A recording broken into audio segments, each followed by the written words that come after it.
लग रहा है मेरा नया लुक? पता मैं बोर हो गई थी। बहुत अच्छा लग रहा है। तो इस बार पे सेल्फी तो बनती है ना? क्यों नहीं, जल्दी से।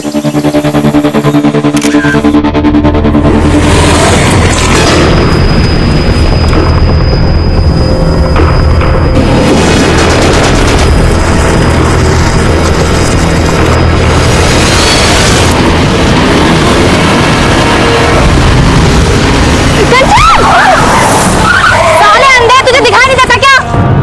उठो कंचन, तू ठीक है ना? छोड़ो दी। पता नहीं आजकल के ड्राइवर कौन दे देता है इनको ड्राइविंग लाइसेंस। अभी भी जो आपने देखा वो किसी के साथ भी हो सकता है। नमस्कार, मैं सीनियर इंस्पेक्टर विवेक शर्मा और स्वागत है आपका क्राइम पेट्रोल दस्तक में। हमारे साथ ऐसे तरह तरह के एक्सीडेंट्स होते रहते हैं। रोज ऐसी कितनी खबरें आती हैं, लेकिन क्या यह महज एक्सीडेंट था? यह भी तो हो सकता है कि ये कोई हादसा ना होकर कोई सोची समझी साजिश हो, या फिर आने वाले अपराध की दस्तक।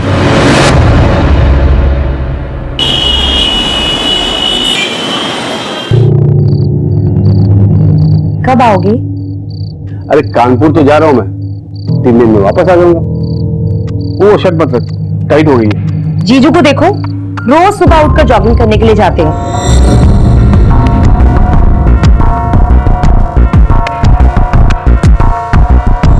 तू और तेरे जीजू, जब तक तू उसका नाम नहीं लेती ना सुबह से, तेरा खाना नहीं बचता, दिन नहीं गुजरता तेरा। मेरे जीजू है ही वर्ल्ड के बेस्ट जीजू। कितना हार्ड वर्क करते हैं वो। हाँ, ये बात तूने सही कहा। वैसे हार्ड वर्क तो मुझे करने का दिल कर रहा है। क्या कर रहे हो? क्या कर रहा हूँ? पापा पापा पापा, आज हम भी आपके साथ सोएंगे। पापा कल आप चले जाएंगे ना, इसके लिए आज हम आपके साथ ही सोएंगे। मैं भी। ठीक है बेटा, आओ।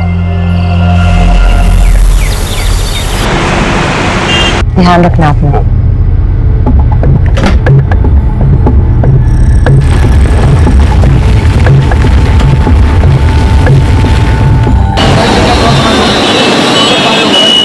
टेस्टी है ना गोलगप्पे? तुम्हारे साथ सब टेस्ट लगता है। चलो मैं पे करके आती हूँ। भैया 2 प्लेट के कितने हुए?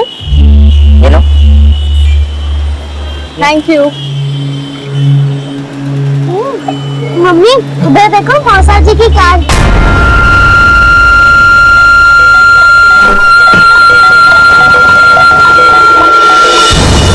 ये पैसे लो, चलो।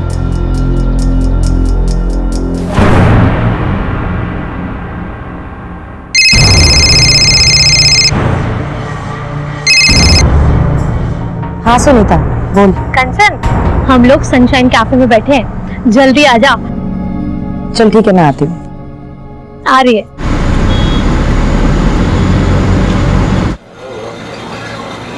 हाय। हाय, कैसी हो? तो क्या गॉसिप हो रही है यहाँ? किसी किसी की लाइफ में कितना स्पाइस होता है, हनीमून पीरियड खत्म ही नहीं होता है। किसका हनीमून पीरियड नहीं खत्म हो रहा है? वो देखना कपल तेरे पीछे।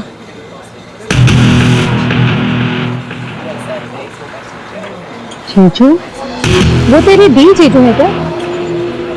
नहीं नहीं, वो पीछे से देखने में मुझे ऐसा लगा मेरे जीजू कोई और है। Okay, अच्छा सुनो, मैं चलती हूँ, मुझे बच्चों को ना पिक करना ट्यूशन। अरे अभी तो आई हो, क्या बैठ रहा हूँ थोड़ा सा। नहीं नहीं, लेट हो रहा है, मैं ना फिर कभी आऊंगी। हाँ अच्छा, तू चल भी ना। Bye bye.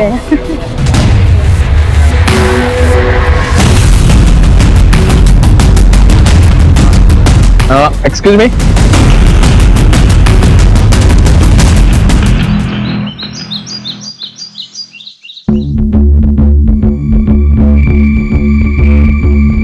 क्या कर रहे हो तुम दोनों? देख मेरे, मैं कुछ जरूरी काम कर रही हूँ। मम्मी आप क्या काम कर रही हो? आप तो बस मौसा जी को फोन लगा रही हो ना। लाइन में लग। अरे क्या कर रही है रिया तू?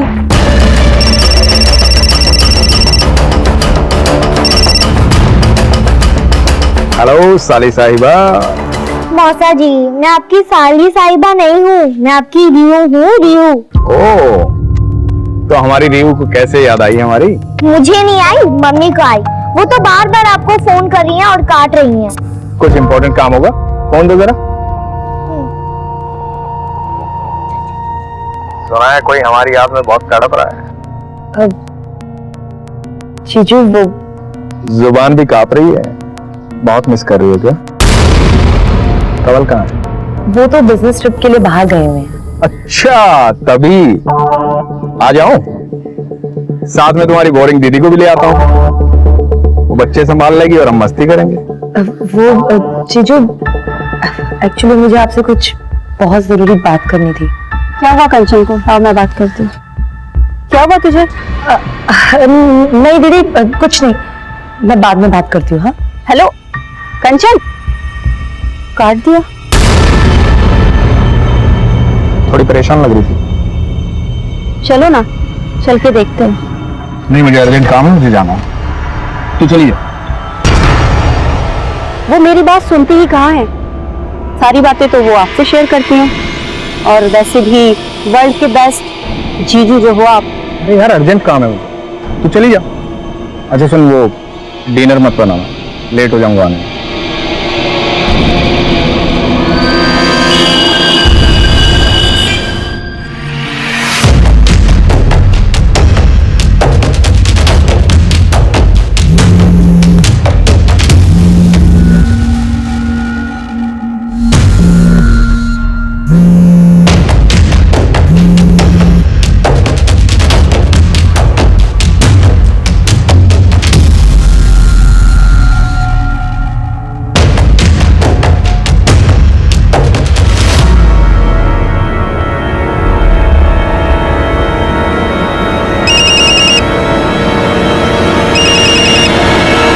जीजू, इतनी रात को भी जीजू की याद आ रही है तुम्हें? हाँ, अब जीजू का नाम लेके इतना भी मत जला।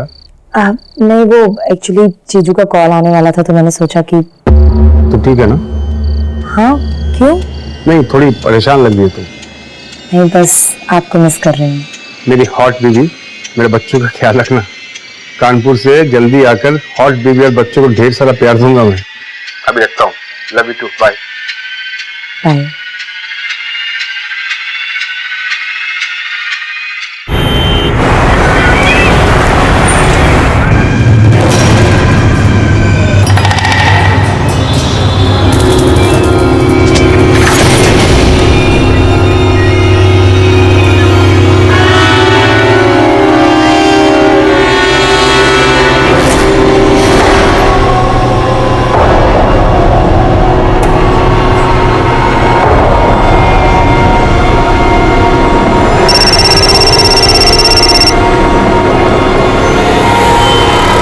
हेलो जीजू, कहाँ हैं आप? ऑफिस में।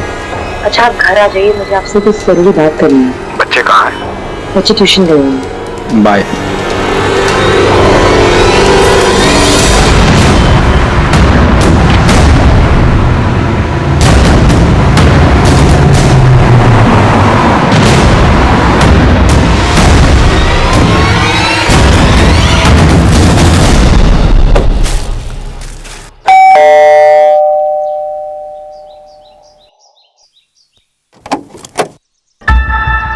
प्रीटी प्रीटी फ्लावर्स मेरी प्रीटी प्रीटी साली के लिए।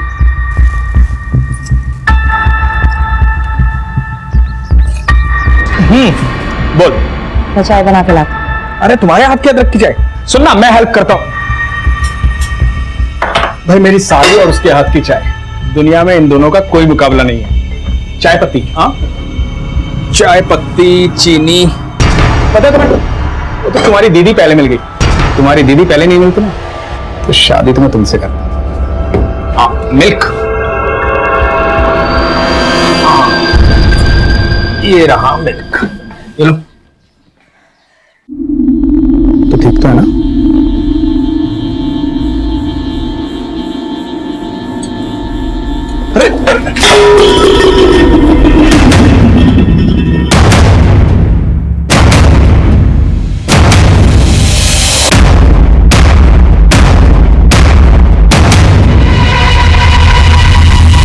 See, I'm sorry. जो हुआ उसे भूल जाओ, ऐसा नहीं होना चाहिए था। किसी को बताना मत, बहुत बदनामी हो गई।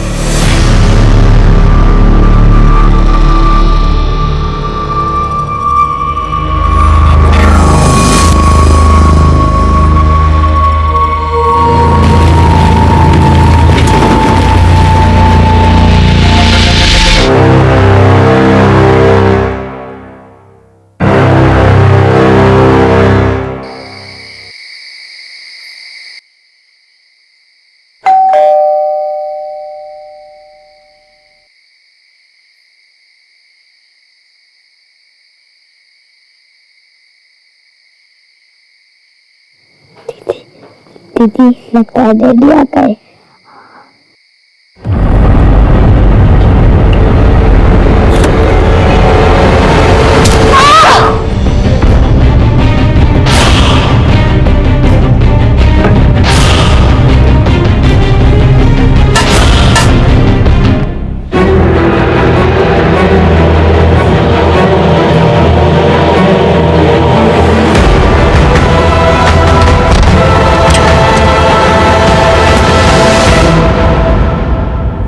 कहाँ गए थे?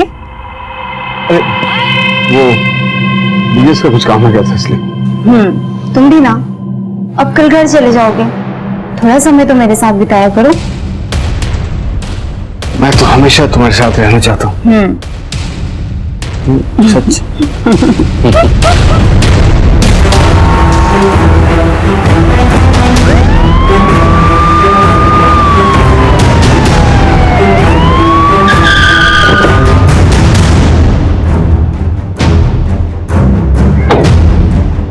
सर, एक औरत और 2 बच्चों की हत्या हुई। हस्बैंड घर पे ही है।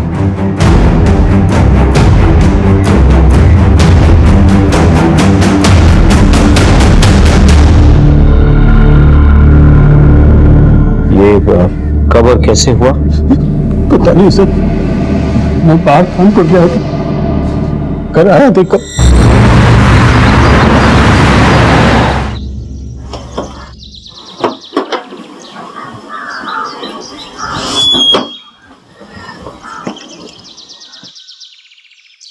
सुबह सुबह ही कहाँ चलेगी?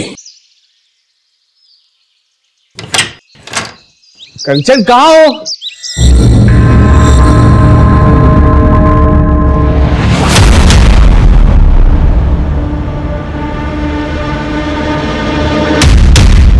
सर, मुझे तो ये रॉबरी का केस लगता है।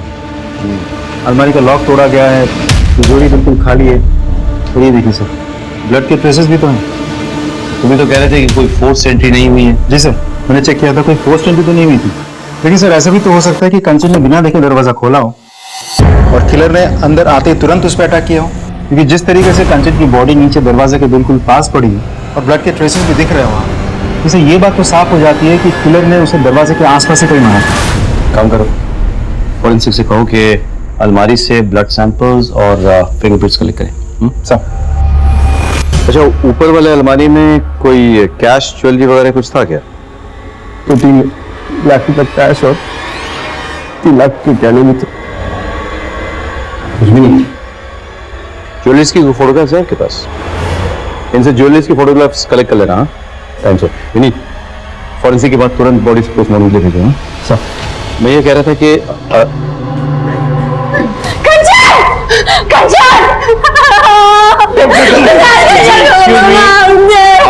लोग कौन है?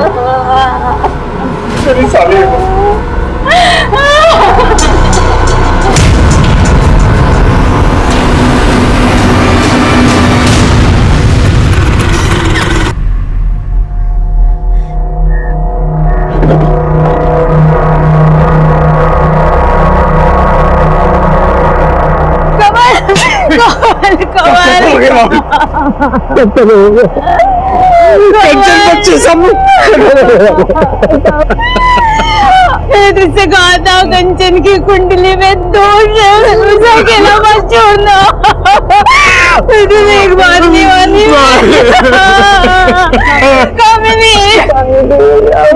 भाभी संभालिए अपने आप को।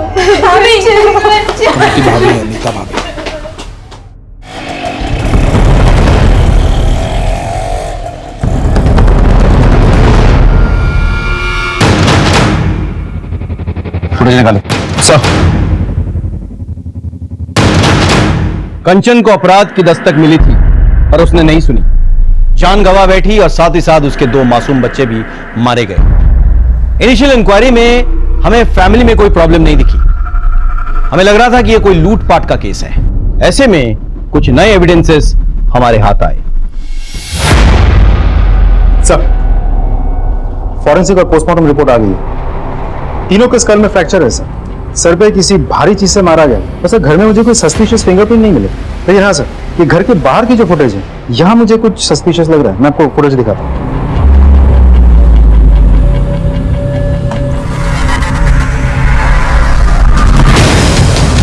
दिल्ली की इतनी गर्मी में ये उड़ उड़ के कहाँ जा रहा है? हाथ में ग्लव्स है, चेहरे पर दुपट्टा है। I'm sure अपनी आइडेंटिटी छुपाने के लिए सब कुछ किया है इसने। साइकिल तो लेडीज वाली लगी है, लेकिन इसमें मर्द बैठा है या औरत ये नहीं पता चल रहा। ग्लव्स पहन रखा है इसलिए फिंगरप्रिंट भी नहीं है। और ये देखिए सर, हथौड़ा, शायद इसने मर्डर इसी से किया है। और अलमारी भी इसी से तोड़ा है। बहुत प्लानिंग के साथ मर्डर और रॉबरी किया है सर इसने, मुझे तो डाउट है इतनी रात को कंचन एक अनजान आदमी के लिए दरवाजा क्यों खोलेगी? सर वो नींद में थी, ध्यान नहीं दिया, नींद से उसका दरवाजा खोल दिया होगा। पॉसिबल है, लेकिन ये भी तो पॉसिबल है कि वो जाना पहचाना था, इसीलिए कंचन ने दरवाजा खोला और अंदर आकर उसने कंचन और उसके बच्चों की बेरहमी से हत्या कर डाली और इस कत्ल को लूट की शक्ल दे दी। पॉसिबल है सर, लेकिन ये भी तो हो सकता है कि किलर को पहले से ही पता था कि घर में कैश और ज्वेलरी रहते हैं, इसीलिए लूटपाट के इरादे से ही वो घर में घुसा, एक एक करके सबको मारा, कैश और ज्वेलरी लिया और फरार हो गया। यही तो पता करना है कि ये लूट के लिए मर्डर था या मर्डर करके सिर्फ लूट की शक्ल दी गई। एनीवे, साइकिल का कुछ पता चला? सर मैंने सारे फुटेज चेक किए, लेकिन कंचन के घर से 2 गली तक ही फॉलो अप कर पाए, फिर साइकिल कुछ पता नहीं चला। अंजना तुम एक काम करो, वो एरिया के आसपास भी चेक करो, हो सकता है वहां से कुछ पता चले। ओके, देखना यह है कि कंचन की किसी से दुश्मनी थी या नहीं।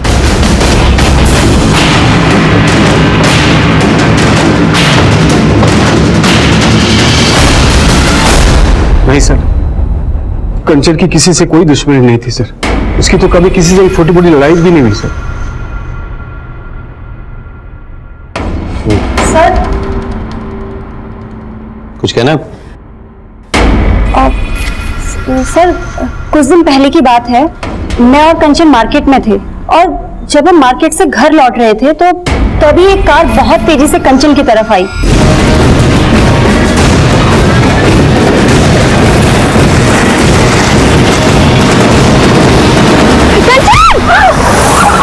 साले अंधे, तुझे दिखाई नहीं देता क्या? उठो कंचन।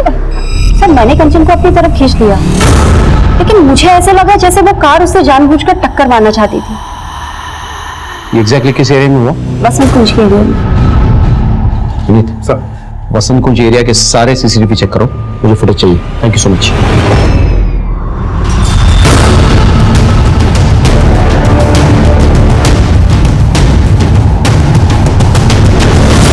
फुटेज में ड्राइवर का चेहरा कुछ क्लियर नहीं है, गाड़ी की डिटेल्स निकलवाओ। सर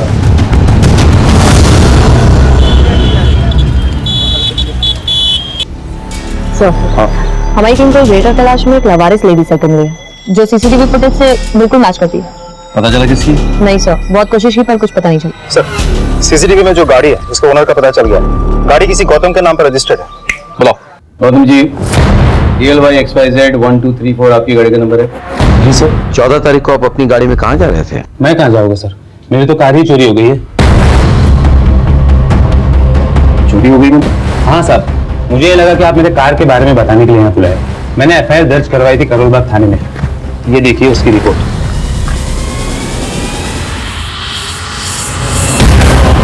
11 जुलाई को मेरी कार चोरी हुई थी सर, कुछ पता चला सर? नहीं, अभी कुछ पता नहीं चला, पता चलते ही आपको खबर कर देंगे। अब जा सकते हैं। ठीक है सर। नहीं, तुम एक काम करो, कंचन के घर के बाहर जो सीसीटीवी कैमरा है प्लस आसपास के इलाके में जो भी सीसीटीवी कैमरा मिले उसके फुटेज निकलवाओ तुम 1 हफ्ता पहले की। Okay sir.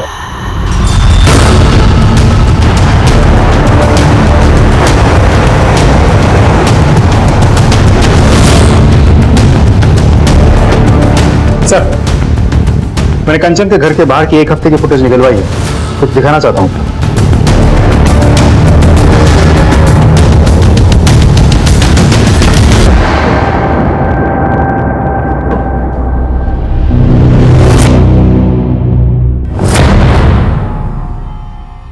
ये तो साफ है कि आप अपनी बहन और अपने पति की जासूसी कर रही थी। सवाल ये उठता है कि क्यों? आई एम सॉरी सर, मुझे थोड़ा डाउट हो गया था। क्या आपके पति का आपकी बहन के साथ चक्कर चल रहा है? सर दरअसल मेरे हस्बैंड बहुत हंसी मजाक करते हैं और कंचन से भी उनकी बहुत जमती थी। आई डोंट नो सर, मेरे मन में ये बात कहाँ से आ गई। सर दरअसल कंचन बार बार मेरे हस्बैंड से बात करने की कोशिश कर रही थी, तो बस मुझे ऐसा लगा जैसे सर मेरे मन में शक पैदा हो गया सर। लेकिन मुझे बहुत गिल्टी भी फील हुई सर अगर ये बात सिद्धार्थ और कंवल को पता चल गई ना तो उन्हें बहुत बुरा लगेगा। अगर इसमें आपका हाथ है तो फिर हमें भी बहुत बुरा लगेगा। फिर हम चलते हैं।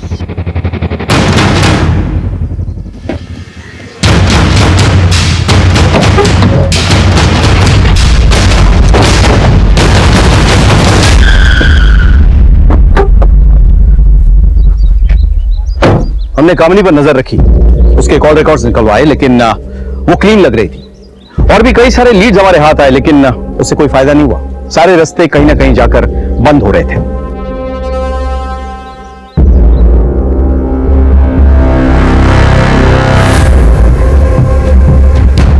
हमें वो लेडी साइकिल भी मिल गई जिसमें चलकर शायद वो हत्यारा आया था, लेकिन वो साइकिल किसकी थी ये पता नहीं चला। सीसीटीवी फुटेज के जरिए हम उस गाड़ी और उसके मालिक गौतम तक भी पहुंच गए जिस गाड़ी से कंचन का एक्सीडेंट होने वाला था, लेकिन फिर भी कोई सुराग हाथ नहीं लगा। हमने करोलबाग पुलिस स्टेशन में पता किया, पता चला कि गौतम सच बोल रहा था। गौतम का कोई पुराना क्रिमिनल रिकॉर्ड्स भी नहीं मिला। पता नहीं क्यों मुझे ऐसा लग रहा था कि हो ना हो कोई जानने वाला है जिसने कंचन और उसके बच्चों को मारा है। मैंने कहा कि चलो घर वालों की हिस्ट्री निकालो। जब हमने कंवल का कॉल रिकॉर्ड चेक किया तो मुझे शक हुआ। सर हाँ, कंवल की कॉल रिकॉर्ड आ गई। वो कानपुर कभी गया ही नहीं था, यही था दिल्ली में, पारगंज एरिया में।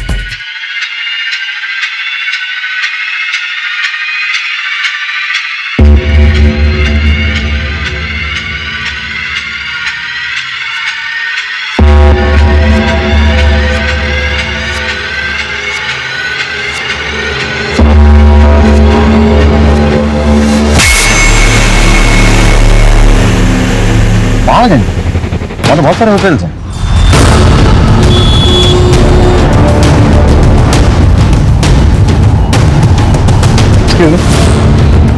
ये फोटो देखिए जरा, कंवल खन्ना आपके होटल में आया था? जी सर, ये और इनकी मिसेज दोनों आए थे।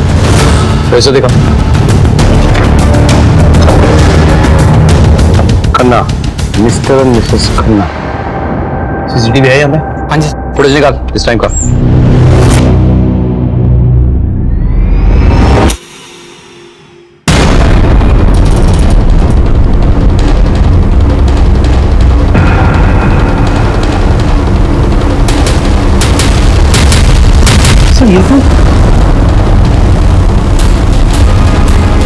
आप कानपुर में नहीं दिल्ली में थे, वो भी पहाड़गंज में एक होटल में। पहाड़गंज होटल में आप क्या कर रहे थे? Mister and Mrs Khanna. लेकिन मिसेस खन्ना तो थी नहीं वहां पर। ठीक है सर, वो मिसेस खन्ना मेरी भाभी है, मिसेस नीता खन्ना।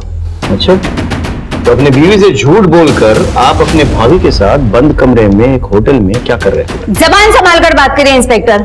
आप किसी सड़क छाप इंसान से बात नहीं कर रहे हैं, आप खन्ना फैमिली से बात कर रहे हैं। नीता जी, पहली बात तो ये है कि आप फिलहाल पुलिस स्टेशन में हैं, तो जरा तमीज से पेश आइए। और दूसरी बात, कंवल जी को अगर अपनी फैमिली की इज्जत की इतनी परवाह थी तो 3 दिन तक झूठ बोलकर होटल के कमरे में आपके साथ क्या कर रहे थे? क्यों? कानून की ऐसी कौन सी किताब में लिखा है कि देवर और भाभी किसी होटल में कमरा लेकर एक साथ नहीं रह सकते? कानून की किसी किताब में ये नहीं लिखा हुआ, लेकिन ये जरूर लिखा हुआ है कि देवर और भाभी मिलकर किसी का मर्डर नहीं कर सकते हैं। हमने कंचन और बच्चों को नहीं मारा है इंस्पेक्टर साहब। देखिए सर, मैं 15 साल का था सिर्फ, तो भैया गुजर गए। भाभी ने मुझे पाल पोस कर बड़ा किया। मेरे शादी के बाद कंचन को भाभी से प्रॉब्लम्स होने लगे, क्योंकि मॉर्निंग सोच की थी और भाभी को पुरानी सोच की। दोनों में इश्यूज होने लगे, भाभी गांव चले गई। कंचन को मेरा भाभी से मिलना जुलना बिल्कुल पसंद नहीं था, लेकिन मैं अपनी जिम्मेदारी से कैसे मुंह फेर लेता सब बताइए आप। इसीलिए मैं छुपकर होटल के कमरे में जाता ताकि इनको मैं घर खर्ची के लिए कुछ पैसे दे सकूं, बस। होटल के कमरे में छुप छुप कर? अगर मैं बंद कमरे में अपनी भाभी से मिलता तो उसमें गलत क्या है सर? रहने दो कंवल, ये लोग हमारे रिश्ते को नहीं समझेंगे। आज्ञा चाहूंगी, चलो कंवल।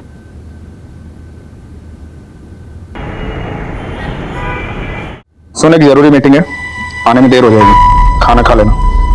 आज जाना जरूरी है क्या? मुझे कुछ अच्छा नहीं लग रहा, प्लीज रुक जाओ। जाना जरूरी नहीं होता तो जाता नहीं। तो एक काम कर, कंवल और नीता भाभी के पास चली जा, उन्हें भी अच्छा लगेगा। कंवल भाई साहब भी बहुत परेशान है, एक ही रात में सब कुछ खत्म हो गया। पता नहीं कैसे मैनेज कर रहे होंगे वो। आप एक काम कीजिए, मुझे वहां छोड़ दीजिए, और रात को मुझे वहां से पिकअप कर लेना। गाड़ी निकालता हूँ तो तैयार हो जाओ। ठीक।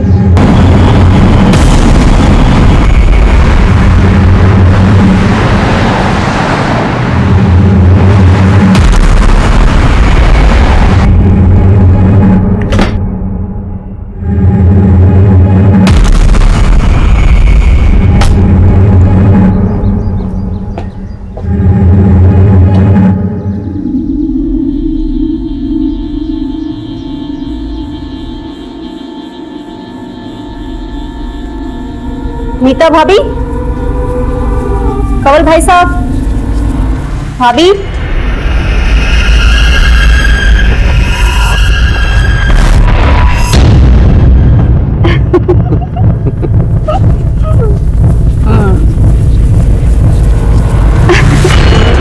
क्यों बार बार फोन कर रही थी? कितनी बार कहा था फोन मत कर? घर में इतना बड़ा कांड हुआ है, थोड़े दिन के लिए भूल जाओ मुझे। फोन मत करना प्लीज। कामनी को इस समय में नहीं छोड़ सकता मैं। छोड़ो, ये क्या है?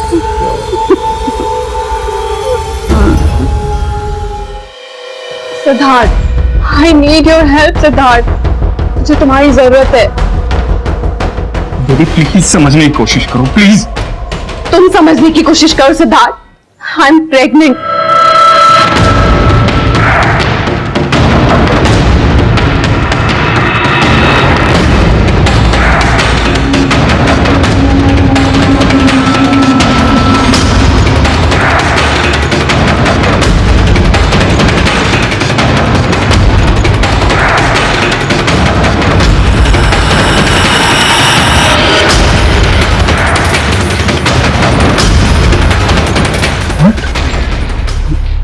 ये कब हुआ?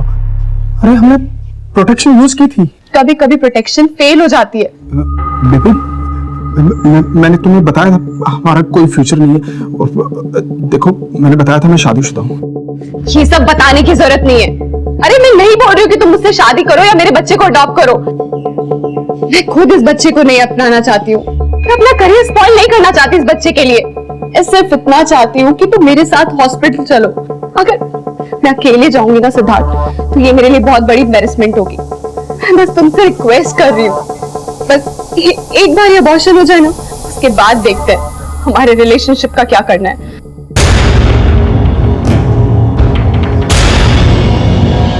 प्लीज करो मत, मैं चलूंगा साथ में, सब ठीक हो जाएगा।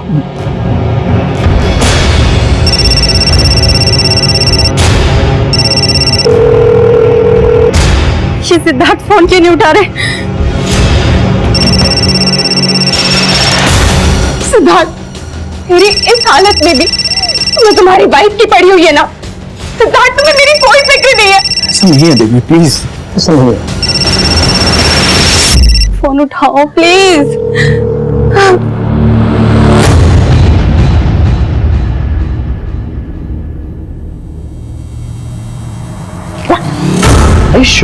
हाँ सर, कवल ने ही मारा है मेरी बहन को। अभी मेरी बहन की चिता ठंडी भी नहीं हुई थी और उसका पति अपनी भाभी के साथ। जी आपके पास कोई प्रूफ है? हाँ सर है। ये देखिए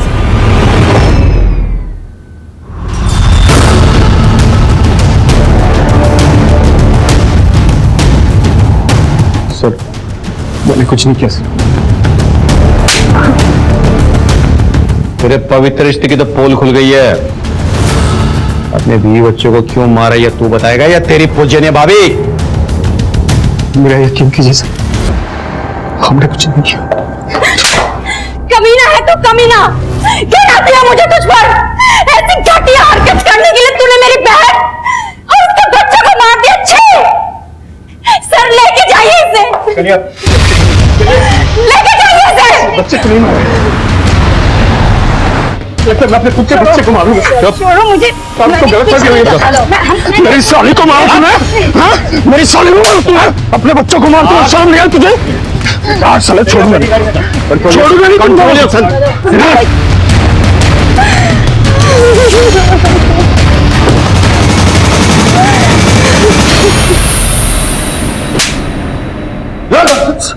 तब तक मारूंगा जब तक सच नहीं बनेगा।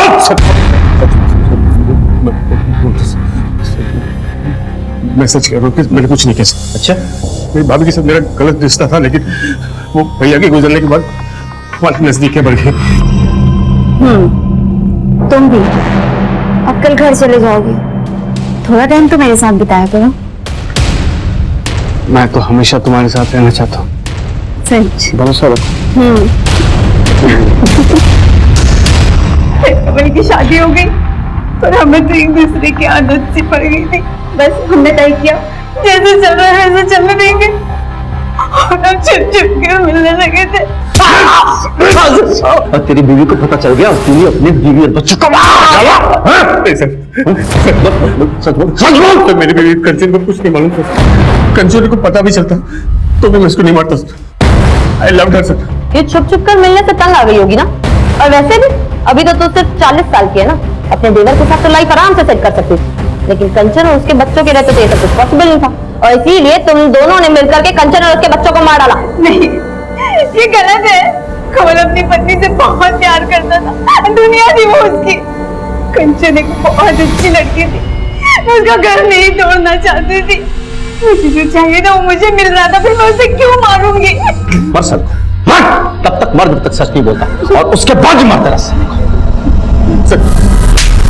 हमारे तमाम कोशिशों के बावजूद कमल और नीता इसी बयान पर टिके रहे कि उन्होंने ये खून नहीं किया। कमल दिल्ली में ही था और उसका अपने भाभी के साथ नाजायज संबंध भी थे, लेकिन हमारे हाथ कोई ऐसा पुख्ता सबूत नहीं लगा जिससे यह साबित हो सके कि उन्होंने ही ये मर्डर किए हैं।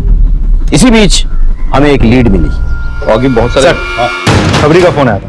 कंचन के घर से जो ज्वेलरी लुटे गए थे वो शाहदरा के पास एक ज्वेलरी शॉप में बेचे गए हैं। हाँ साहब, ये ज्वेलरी तो कल ही खरीदी है मैंने। चोरी का माल ही है, समझ में आया? माफ करना साहब, छोटा दुकान है अपना, छोटे मोटे लोग ही आते रहते हैं यहाँ पे। किसने भेजी थी? 2 लोग आए थे साहब, एक बाहर बाइक पे खड़ा था, एक अंदर आया था ज्वेलरी बेचने। सीसीटीवी है दुकान में? नहीं साहब, सीसीटीवी तो नहीं है। पहचान लोगे दोनों को? हाँ, एक पे तो पहचान लेंगे सर। स्केच बनवा दो सर। जय इनके सर।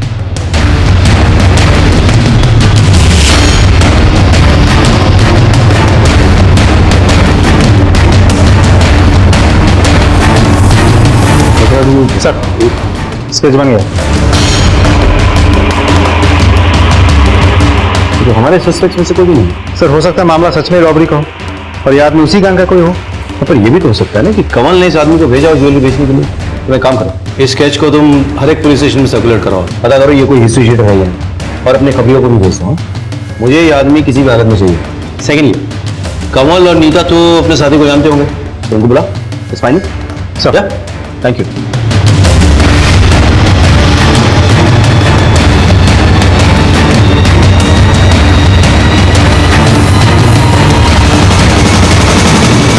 इसे पहचानते हो?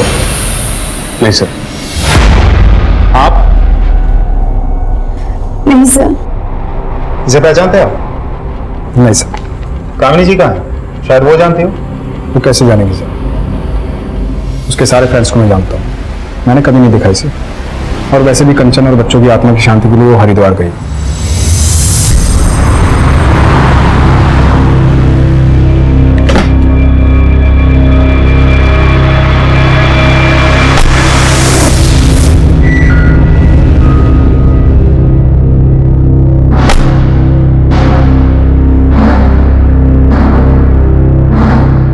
डॉक्टर, मुझे इसका ऑपरेशन करवाना है। हम दोनों बच्चा नहीं चाहते। ये आपकी पत्नी है? नहीं, ये मेरी गर्लफ्रेंड है। दरअसल क्या है ना, हम लिविंग रिलेशनशिप में रहते हैं, करियर की बात है। ओके, मैं कल के लिए बुकिंग ले लेता हूँ और आपको ना कुछ टेस्ट कराने पड़ेंगे। मिश्रा जी, ये टेस्ट करवा लेना, ठीक है? अब तो चाहिए इनके साथ।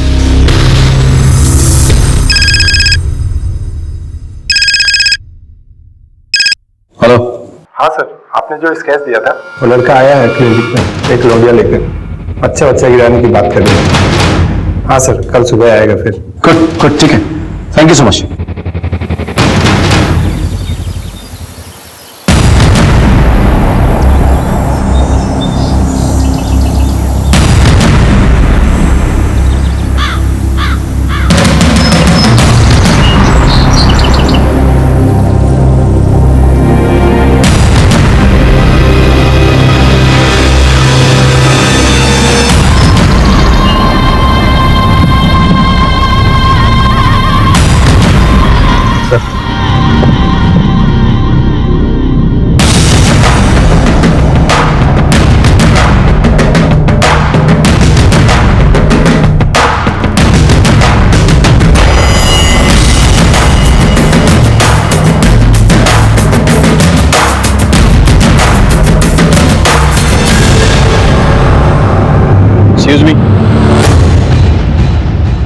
अब दोनों उस गाड़ी में बैठिए।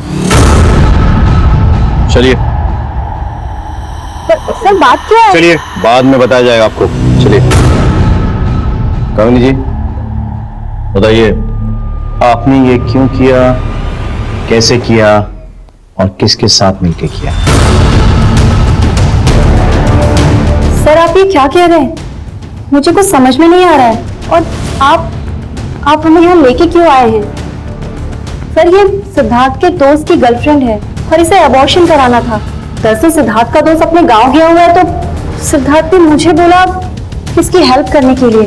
सर मेरा कोई अपना बच्चा नहीं है तो बस मेरे मन में थोड़ा सा लालच आ गया था और मैंने रति को बोला कि वो इस बच्चे को रहने दे और सर वो इस बात के लिए राजी हो गई।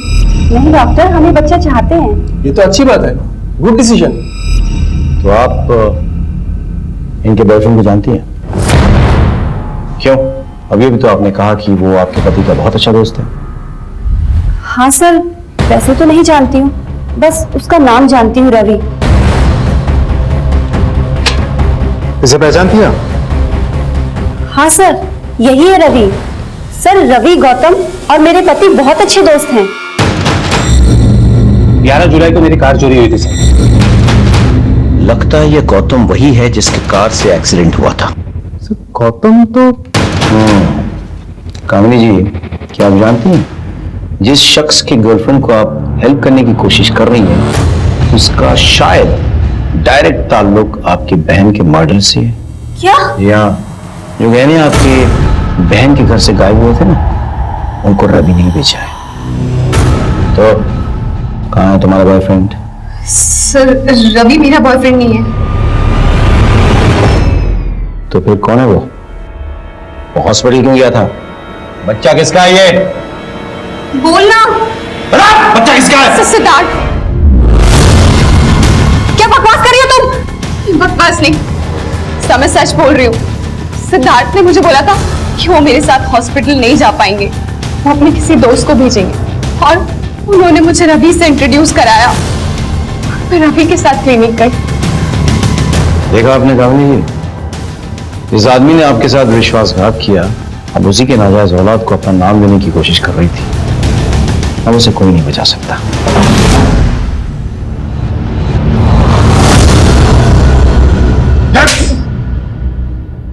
चल। सर कंचन को मेरे और रति के बारे में पता चल गया।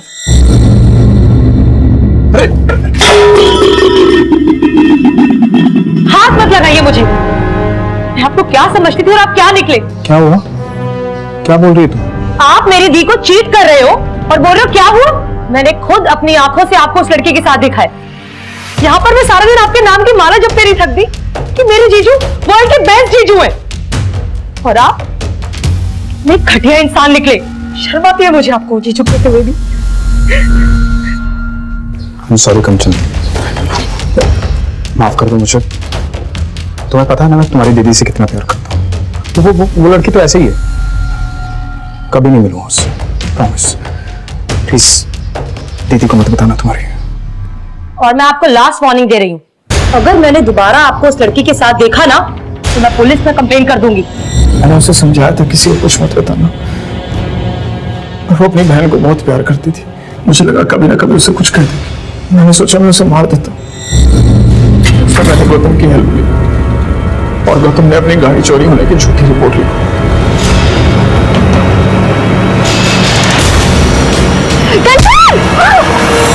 वो बच गई थी सर। मेरी टेंशन और बढ़ गई थी। मुझे लगा कि मुझे खुद उसे मार दूंगा। मैंने अपनी बीवी कामली के कपड़े पहने और मैंने रास्ते से लेडीज साइकिल उठाई और फिर मैं कंचन के घर गया।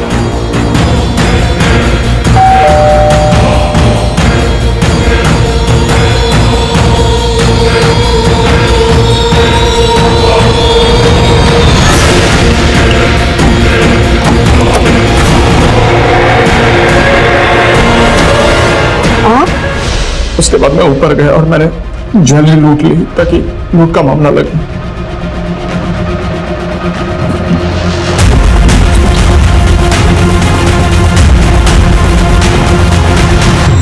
मैंने सारी ज्वेलरी गौतम और रवि को दे दी और मैं उन्हें कहा था कि इसे बेचना मत, पर वो साले कमीने। वो कमीना है? कमीना तूने उस औरत को मारा जो तुझे इतना मानती थी, इतना भरोसा करती थी, और सिर्फ उस औरत को नहीं, तूने उसके 2 मासूम बच्चों को मार डाला। तुझे तो जो सजा मिले वो भी कम है। मेरे जैसे लोगों के कारण अपनों पर से भरोसा उठ जाता है। विश्वासघात बाहर से नहीं आते हैं, तेरे जैसे घर में पैदा होते हैं।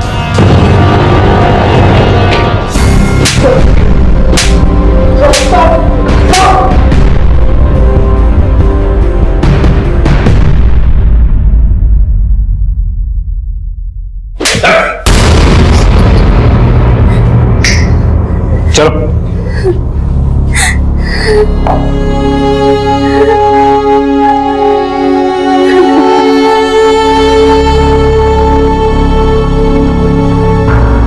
कंचन को अपराध से पहले बार बार दस्तक मिली। उसने गोलगप्पे वाले के पास सिद्धार्थ की गाड़ी में रति को देखा, दोनों को कैफे में रोमांस करते देखा, झंडे वाले मेट्रो स्टेशन में भी उसने दोनों को देखा। लेकिन वो इस दस्तक को समझ नहीं पाई। वो ये नहीं समझ पाई कि जो आदमी अपनी पत्नी को धोखा दे सकता है वो किसी भी हद तक गिर सकता है। लेकिन उसने इस बात का जिक्र अपने दीदी से नहीं किया, क्योंकि वो अपने दीदी के घर में दरार नहीं पैदा करना चाहती थी। वो तो इस दस्तक को भी नहीं पहचान पाई कि उसकी दीदी कामिनी के मन में उसकी और जीजाजी को लेकर शक पैदा हो गया था। यहां तक कि कामिनी ने भी एक दस्तक को नजरअंदाज किया। जब गौतम की गाड़ी ने कंचन को टक्कर मारने की कोशिश की तब कामिनी को ऐसा लगा कि ये ड्राइवर जानबूझकर कर रहा था, लेकिन उसने इस बात को सीरियस नहीं लिया। वो अपने प्रॉब्लम्स में इतनी उलझी हुई थी कि उसने इस दस्तक को सुनकर भी अनसुना कर दिया। अगर उस वक्त कामिनी पुलिस स्टेशन चली गई होती तो शायद आज कंचन जिंदा होती और साथ में उसके बच्चे भी। देखते हैं हमारे आज के एपिसोड की दूसरी कहानी।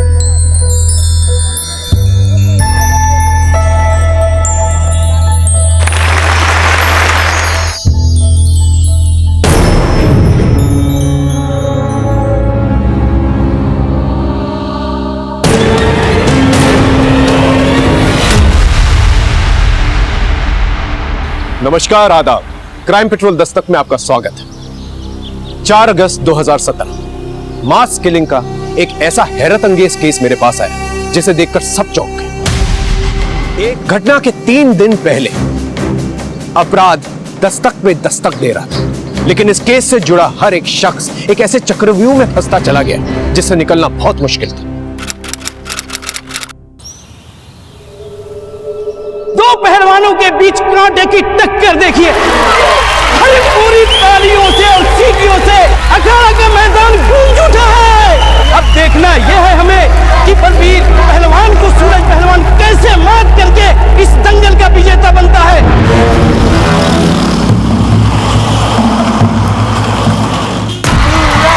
ये देखिए सूरज पहलवान बलबीर पहलवान पर हावी होते हुए।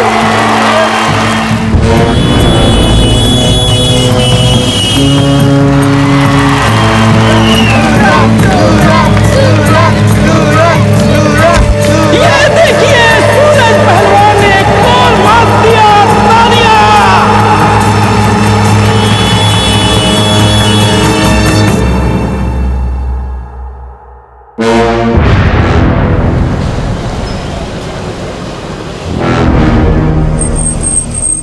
ये क्या गुप्ता जी, ये कौन सा धमाल की है? हमारे मंच पर शिवप्रकाश मिश्रा को बुला दिए। अरे पूरनमल जी, हम नहीं बुलाए हैं, ये तो खुदे आ गए।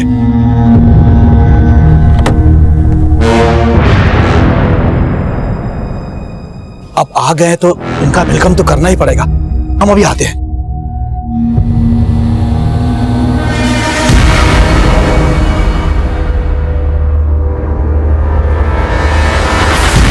प्रणाम। प्रणाम भैया जी। प्रणाम। आप यहाँ आकर सबको चौंका दिए भैया जी। वो हमारे बिट्टी बिटिया दंगल देखना चाहती है। लेकिन भैया जी वो दंगल तो खत्म हो गया। क्या खत्म हो गया बे? हाँ?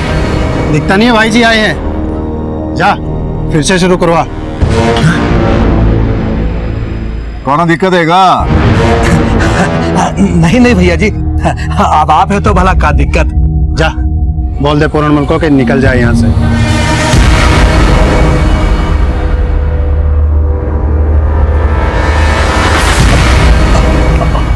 पूरनमल जी देखिए, बहुत ही बड़ा धर्म संकट आन पड़ा है। देखिए हम आ जाएंगे रात को आपके घर, हमको भिगा भिगा के मारिएगा, पर कृपया अभी आप लौट जाइए। आइए भैया, आइए भैया जी, आइए आइए आइए आइए।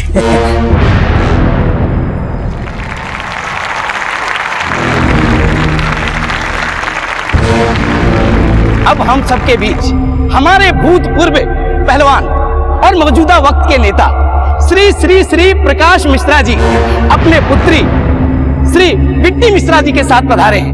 इनके आने के उपलक्ष्य में पिछले राउंड का कुश्ती कैंसल, ये मुकाबला फिर से शुरू होगा। अरे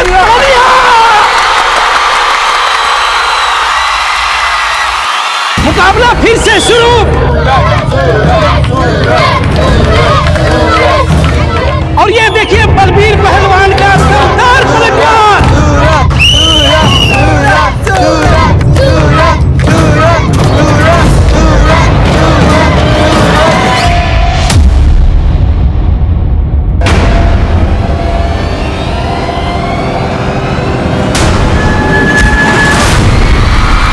सूरज पहलवान ढेर और बलबीर पहलवान की जीत।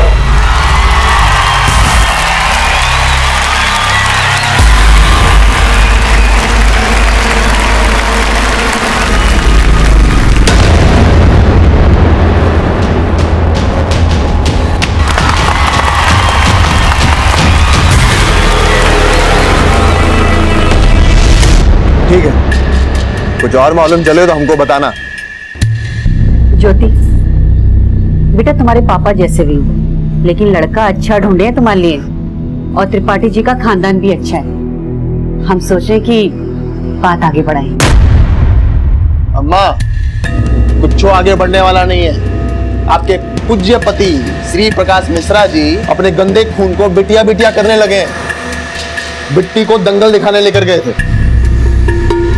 जानते हैं सर, बार बार बोलकर काहे फुकाते होंगे। हमसे तो ये सब बर्दाश्त ही नहीं होता है, और हमको ये समझ में नहीं आता कि आप काहे मौन धारण किए बैठी हो। अरे जब भैंसे ही पानी में हो तो बार बार बीन बजाने का क्या फायदा। ना हम तुम्हारे पापा को छोड़ सकते हैं, और ना तुम्हारे पापा उस दमयंती उसकी बेटी को। अब बोलो, कौन सा अगरबत्ती जलाए कि दोनों मक्खियां बीन बनाना छोड़ दे। काहे की अगरबत्ती अम्मा, हमारा बस चले ना तो हम तो सबको आग लगा दें।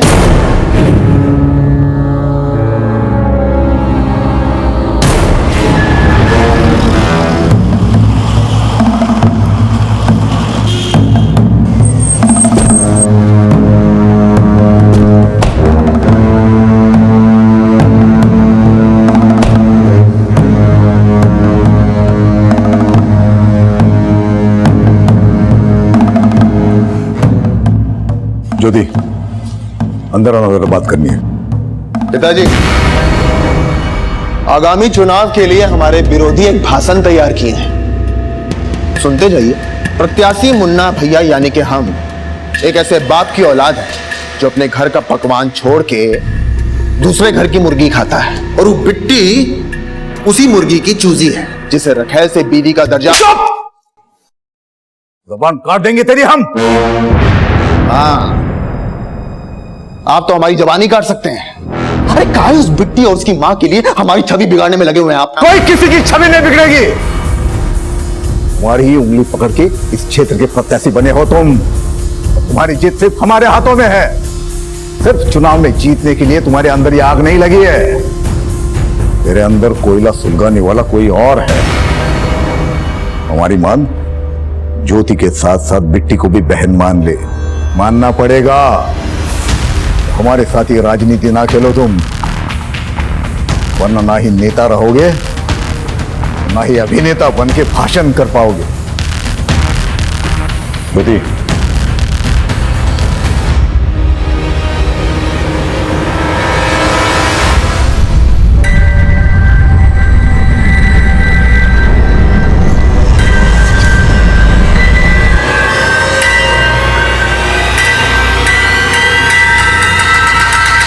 पहलवान पस्त है, पर तुमको लगता बड़ा मस्त है।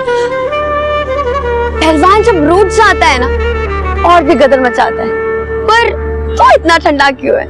सुना है हमेशा मर्द की जीत के पीछे औरत का हाथ होता है, लेकिन हमारी वाली अलग ही है। तुम्हारी वजह से हार गया मैं आज। हम तो खुद आए थे तुम्हारी जीत का जश्न देखने। हमने सोचा था पापा तुम्हें जीता देखेंगे ना तो आसानी से तुझे हमारे गले का हार बना देंगे। पर तू टेंशन मत ले, दामाद तो तू ही बनेगा उनका।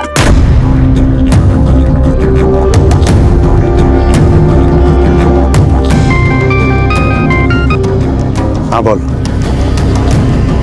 क्या बात कर रहे थे? वो लड़का तुम्हें पसंद आया?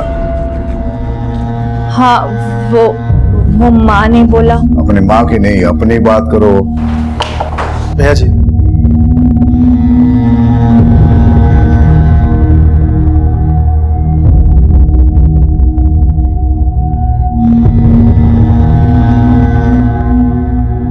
भैया जी वो बिट्टी सूरज पहलवान के साथ है।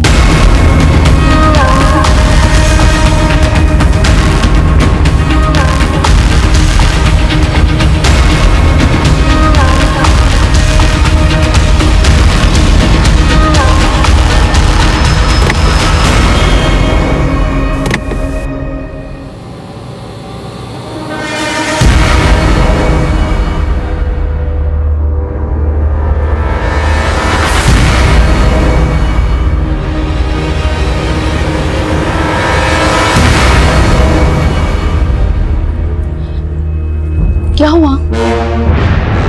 बिट्टी कहाँ है?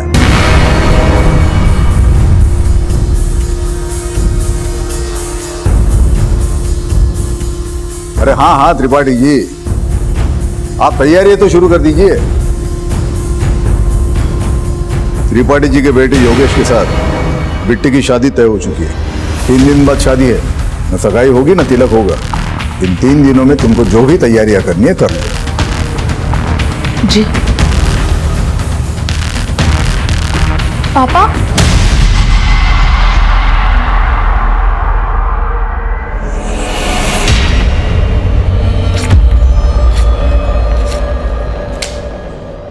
अब ज्योति की तस्वीर अपने दिलो दिमाग से निकाल दे और बिट्टी को बचा ले।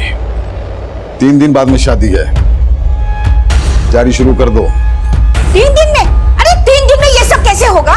माँ जी, सोने की चिड़िया पिंजरे फंसी है। 3 दिन बाद क्या, 3 घंटे बाद भी शादी हो ना तो कर लेनी चाहिए।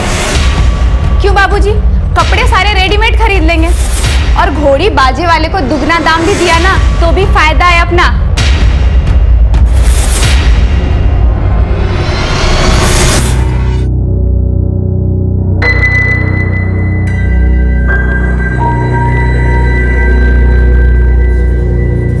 सुनो भाई, शाम 5 बजे तक सब सजावट पूरी हो जानी चाहिए। अगर नहीं हुई ना तो तुम सब लोगों का नक्शा बदल देंगे हम।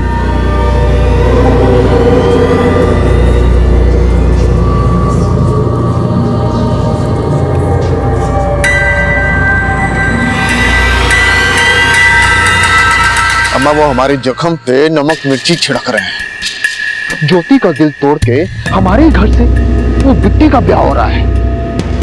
हमारा तो खून खोल रहा है अम्मा। पर आप काहे शांत खड़ी हो? बेटा, हमारा बीपी ना थोड़ा लो वाला है।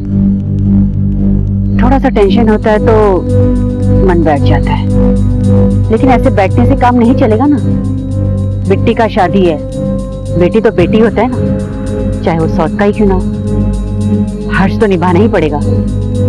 ज्योति, जा कपड़े बदल ले। जी। और मुन्ना तू भी, तुम्हारी बिट्टी बहन का शादी है, विदाई तो करना ही पड़ेगा ना।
दूल्हे की साली हो, जूता नहीं चुराए, कम से कम दूल्हा दुल्हन के साथ भोज तो कर लो। नहीं भाभी, रहने अरे दीजिए। बैठो, मैं भी आती हूँ। ज्योति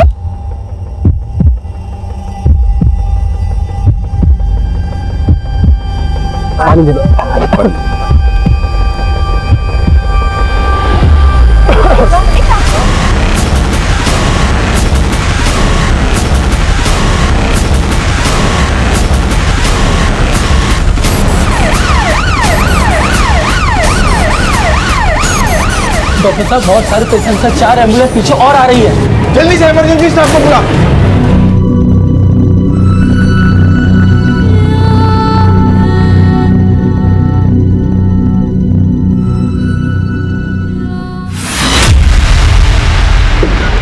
सर, एक इंफॉर्मेशन आई है। नव विकास पार्टी के नेता श्री प्रकाश मिश्रा की बेटी की शादी थी आज। शादी का खाना खाकर कई लोग हॉस्पिटलाइज हो गए थे। दूल्हा दुल्हन को तो डेड डिक्लेयर कर दिया गया है, लेकिन कई लोग अभी भी सीरियस कंडीशन में। तेरी नाक के नीचे इतना सब कुछ हो गया और तुझे पता तक नहीं। भैया जी, वो हलवाई भी गायब है, उसको उठाने के लिए भेजे। नहीं, सिर्फ हलवाई का काम नहीं है, कोई और है जो उस हलवाई को चूरन दिया या कांड करने के लिए। उठा के तोड़ दे उसको और पूछ किसके कहने पे किया यह सब। ठीक है भाई जी।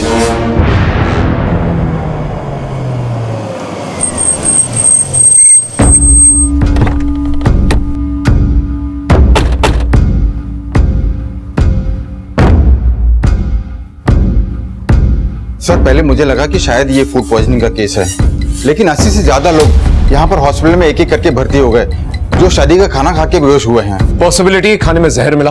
हाँ, हो सकता है। धीरज, फौरन शादी के वेन्यू पे जा और सारा का सारा खाना जो है ना फॉरेंसिक टेस्ट के लिए भेजो। Okay sir. दूल्हा दुल्हन की पूरी फैमिली को खत्म करने की कोशिश की गई है। बहुत बड़ी कॉन्स्पिरेसी लगती है। क्या मुन्ना भैया भी गायब हैं? बाद में कॉल करते हैं। श्री प्रकाश मिश्रा जी से बात करनी है। देखिए साहब, आप हमसे बात कीजिए, हम उनके पीए। हमें फैमिली मेंबर से बात करनी है। साहब, मैं दूल्हे का फादर हूं। दूल्हा दुल्हन के साथ साथ मेरी बेटी और उनके 2 बच्चे भी। साहब, मेरी बेटी के अलावा हमारे और 2 रिश्तेदार भी, लड़के वालों की ओर से और हमारी ओर से बहुत से रिश्तेदार। जी माफ करना, अब हम बात करने की स्थिति में नहीं है। हम आपकी तकलीफ समझ सकते हैं, लेकिन आपको किसी पे कोई शक? हमने कहा ना, इस वक्त हम कोई बात नहीं करना चाहते।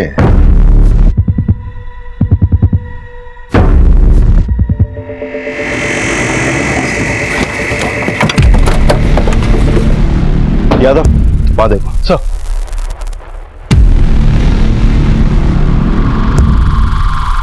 ये सारा खाना फॉरेंसिक के लिए भेजो, कुछ भी छूटना नहीं चाहिए। सर, यहाँ पे सभी लोग हलवाई को ब्लेम कर रहे हैं। जैसे लोग बेहोश होना स्टार्ट हुए, हलवाई और उसके कारीगर यहाँ से भाग गए। अंदर चेक कर दो।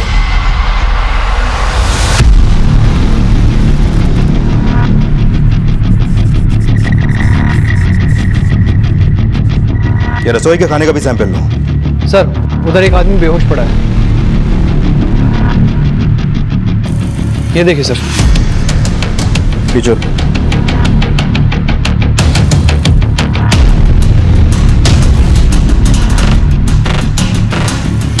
नशे में धोता है ये।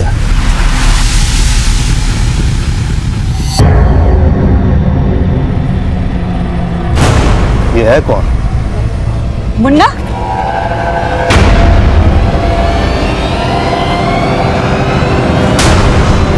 ये पिस्तौल कस्टडी में लो और उसको थाने लेकर आओ।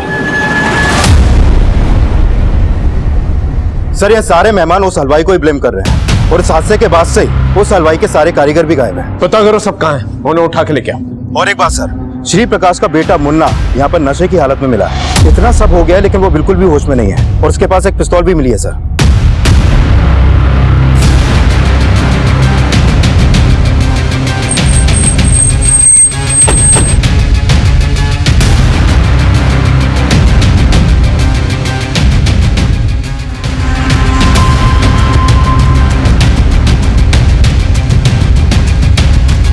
जिनकी मौत हुई है उनकी बॉडी पोस्टमार्टम के लिए भेज दो। सर। हाँ बोलो। सर, मैं यहाँ हलवाई के घर आया तो यहाँ पर कोई नहीं मिला, और इस हलवाई के घर में तोड़फोड़ भी हुई है। ऐसा लगता है कि जैसे इस हलवाई को किसी ने पर्पसली गायब कर दिया हो सकता है श्री प्रकाश के आदमियों ने उसे मारा पीटा और बदला लेने के लिए उसे गायब करवा दिया। तभी श्री प्रकाश जो है किसी पर शक जाहिर नहीं कर रहा है। उस हलवाई के कर्मचारियों से बात करना, पूछना जरा कि किसने मारपीट की है वहां पर। Okay sir.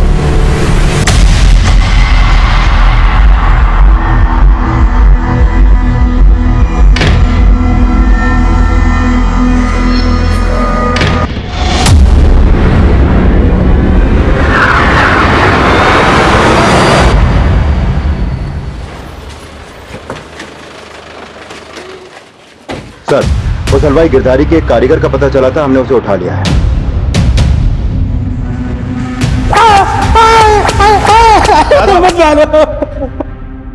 गिरधारी कहाँ है? हमको सच में नहीं पता साहब। खाना खा के जब सब गिरने लगे तो गिरधारी भैया हमको खुद बोले कि भाग जाओ, इसीलिए भाग गए थे। आपको खाने में कुछ गड़बड़ लग रही है। सब उल्टियां करने निकला यहाँ से, क्या करना, भाग जल्दी भाग, निकाल। खाने में जहर गिरधारी नहीं मिलाया था ना? हमको नहीं पता साहब। तुम लोगों ने खाना बनाया और तुमको नहीं मालूम? बनाया था साहब, भरोसा नहीं था, बीच में किसी ने कुछ कर दिया तो हमको क्या पता साहब। किसी और ने नहीं, गिरधारी नहीं किया है, और तुम लोग उसके साथ मिले हुए हो, और अब गिरधारी फरार है। बोल, गिरधारी का है? हमको नहीं पता साहब। नहीं मालूम? नहीं पता। तोड़ो से। नहीं साहब, हमको नहीं पता साहब, नहीं पता साहब। हमको कोई भी बहाना नहीं चाहिए, परिणाम चाहिए। कोई मरता है तो मरे, हमें उसका नाम चाहिए जिसने हलवाई से कांड करवाया। भाईजी, हम लगे हुए हैं, पर आपको एक बात बोलनी थी। मुन्ना भैया को पुलिस थाने ले गई है। तुम लोगों का हिम्मत कैसे हुआ हमको यहाँ लाने का? होश में तो हम तुम सबको लेकर आएंगे इंस्पेक्टर। काहे लेकर आए हो हमको यहाँ? उस पिस्तौल का लाइसेंस है हमारे पास। पता चला, लेकिन नशे की हालत में इतने थुत पड़े थे तुम कि क्लैरिफाई नहीं कर पाए। अब खुद आ गए हो तो डाउट क्लियर कर दो। शादी के खाने में जहर किसने मिलाया? जहर? कौन सा जहर? 80 से ज्यादा लोग बीमार पड़ गए वो खाना खा के। 7 लोग मर गए, जिसमें से आपकी बहन बिट्टी भी थी। अरे किसने बोल दिया आपको कि बिट्टी हमारी बहन थी? हाँ? बाप की रखेल के पेट से जन्म लेने वाली बहन नहीं कहलाती है। तभी उसकी शादी में नशे में धुत पड़े थे। तो तुम ही ने हलवाई को बोलकर जहर नहीं मिलाया? सोच समझ के बोलो इंस्पेक्टर, आने वाले चुनाव के प्रत्याशी हैं हम। अपनी टिकटें मत बढ़ाओ। कोई सबूत है तो बोलो। ठीक है, तो सबूत मिलने के बाद ही बात करेंगे। हलवाई गिरधारी एक ऐसी सीढ़ी था जिस तक पहुंचकर हम असली अपराधी तक पहुंच सकते थे, लेकिन गिरधारी गायब था। उसे गायब किया गया था या वो खुद गायब हुआ था, इसका अंदाजा लगाना बहुत मुश्किल था। 7 लोग मर चुके थे, 40 से ज्यादा लोग मौत की कगार पे थे। डॉक्टर सबको बचाने में लगे हुए थे। फिर फोरेंसिक रिपोर्ट आई। सर, फोरेंसिक रिपोर्ट से क्लियर हो गया कि खाने में जहर मिलाया गया था, और ज्यादा मात्रा में मिलाया गया था। मतलब ये मास किलिंग का मामला है। किसी ने जमकर जो है दुश्मनी निकाली है। कोई तो है जो इस फैमिली से खार खाया बैठा। लेकिन सर, हलवाई गिरधारी के पड़ोसी ने बताया कि श्री प्रकाश के लोग इस हादसे के बाद हलवाई के घर पे गए थे और उन्होंने वहां पे जमकर तोड़फोड़ की, लेकिन श्री प्रकाश के डर से कोई भी सामने आके बयान देने से डर रहा है। मतलब हमारा शख्स सही निकला, श्री प्रकाश ने ही हलवाई को उठवाया।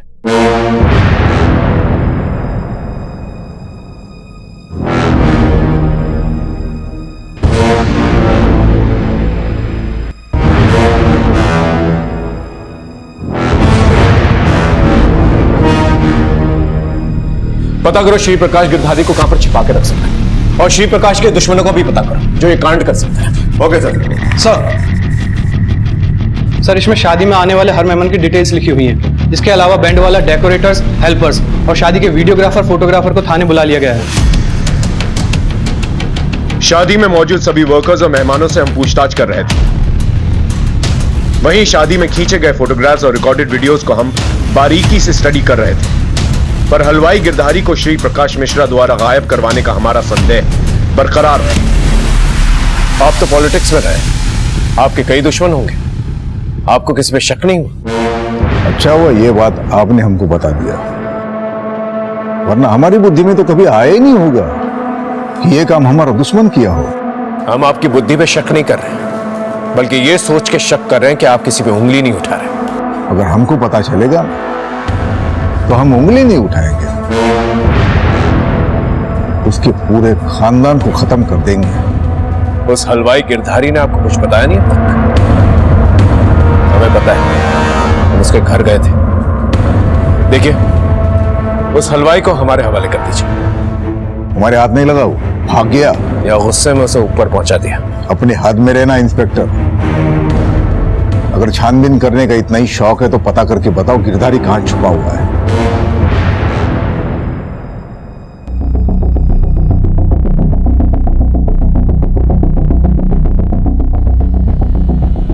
सर, इन वीडियोस में किचन के डायरेक्शन में जिन जिन का भी आना जाना था, उनमें से कोई भी सस्पिशियस नहीं लग रहा है। लेकिन इस शादी के दौरान श्री प्रकाश का बेटा मुन्ना गायब है। वो इन वीडियोस में कहीं भी दिखाई नहीं दे रहा है। ये लड़की कौन है? सर, ये मुन्ना की बहन ज्योति है और ये प्रभा देवी। ये दोनों भाई बहन इसी प्रभा देवी के ही बच्चे हैं। और ये बिट्टी श्री प्रकाश की दूसरी बीवी दमयंती की बेटी भी है। और मुन्ना की बातों से साफ जाहिर होता है कि उसके दिल में बिट्टी और उसकी मां के खिलाफ जहर भरा था। सर, मेरी दूल्हे के घर वालों से बात हुई। उन्होंने किसी के ऊपर शक तो नहीं जताया, लेकिन उन्होंने बताया कि योगेश की शादी पहले श्री प्रकाश की बड़ी बेटी ज्योति के साथ तय हुई थी। लेकिन लास्ट मोमेंट पे श्री प्रकाश ने उनके सामने ये प्रपोजल रखा कि योगेश की शादी छोटी बेटी बिट्टी के साथ हो। और सर, ये सब शादी के 3 दिन पहले ही तय हुआ और इस शादी की तैयारी भी 3 दिन में ही की जा रही थी। सर, ये मामला तो बाहरी दुश्मनी से ज्यादा घर की अंदरूनी अनबन से भी जुड़ा लग रहा है। लेकिन एंगल बाहरी भी हो सकता है। 3 दिन के अंदर बड़ी बहन के बजाय छोटी बहन की शादी कर दी जाती है। कोई ना कोई वजह तो होगी। आई एम श्योर बिट्टी का कोई ना कोई अफेयर रहा होगा, और इस शादी से ज्योति, प्रभा देवी और मुन्ना के अलावा कोई चौथा है जिसका दिल टूटा है। बिट्टी और उसके फैमिली के सारे कॉल रिकॉर्ड चेक करो और ज्योति से भी बात करो। Okay sir.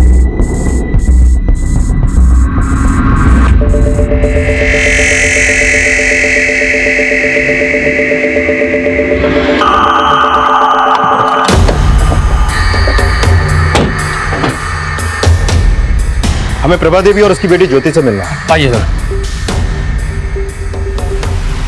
ये सच है कि ज्योति की शादी पहले योगेश से होने वाली थी?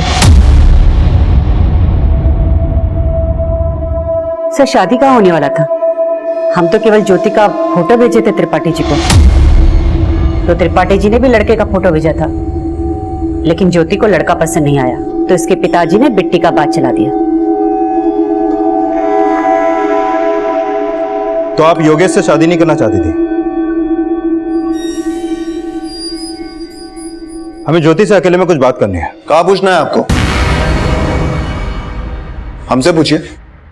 शादी का वीडियो देखकर आ रहे हैं हम। शादी में तो तुम थे नहीं, इसलिए तुमसे बाद में बात करेंगे। बाद में कहा है? अभी सुन लीजिए। हम उस दिन अंदर बैठ के पी रहे थे और वो बिट्टी हमारी बहन नहीं है, तो हम काहे उसकी शादी अटेंड करते? हाँ? और शायद तुम भी बिट्टी को अपनी बहन नहीं मानती थी, इसलिए उसकी शादी का भोज भी नहीं किया और खाना शुरू होने से पहले ही वहां से गायब हो गए। इतना सब कुछ बड़ा सोच समझ के किया है ना आप तीनों ने? क्या सोच समझ के किया है? आप कहना चाहते हैं कि हमने सबको खाने में जहर मिला के खिला दिया? हो भी सकता है। सबूत है आपके पास? नहीं ना? जाइए और उस हलवाई गिरधारी को ढूंढ के दिखाइए, तब मानेंगे हम। गिरधारी को ढूंढना हमारे लिए एक चैलेंज बन गया और हम मुन्ना और श्री प्रकाश मिश्रा के एक एक आदमी को खंगाल रहे थे। और हमें यह भी शक था कि गिरधारी को गायब नहीं बल्कि उसे मारा गया। और इसी बीच पोस्टमार्टम रिपोर्ट आई। सर, ये बिट्टी और योगेश समेत सभी 7 लोगों की पोस्टमार्टम रिपोर्ट। इन सभी की मौत जहर मिला खाना खाने से ही हुई थी और इन सभी की बॉडी में काफी मात्रा में जहर पाया गया। सर, जहर किस टाइप का था, कुछ पता चला? सर, मेरी लैब में बात हुई थी। डॉक्टर्स लगातार स्टडी कर रहे हैं, लेकिन फिगर आउट नहीं हो पा रहा है कि किस तरह का जहर खाने में मिलाया गया था। फाइनल रिपोर्ट आने तक हमें वेट करना पड़ेगा सर। वो हलवाई गिरधारी का कुछ पता चला? कोई लीड? नहीं सर, अभी तक तो नहीं। समझ में नहीं आ रहा है कि गिरधारी को मार के उसके परिवार समेत कहीं पे गायब कर दिया गया है या फिर उसको छुपाकर कहीं पे रखा गया है। अभी तक उसका कोई लीड नहीं मिल पा रहा है। फिर भी हमने उसका फोन नंबर और उसके फोन का IMEI नंबर सर्विलांस पे डाल दिया। हो सकता है वो कहीं पे छुपा बैठा हो। सर, मैंने बिट्टी के कॉल रिकॉर्ड चेक किए, उसमें एक नंबर सस्पिशियस मिला है। किसका नंबर है? सर, ये नंबर सूरज पांडे के नाम पे पिपरी गांव के एड्रेस पर रजिस्टर्ड है। सर बिट्टी और सूरज दोनों में काफी बातें होती थी और शादी वाली रात से ही ये नंबर बंद है।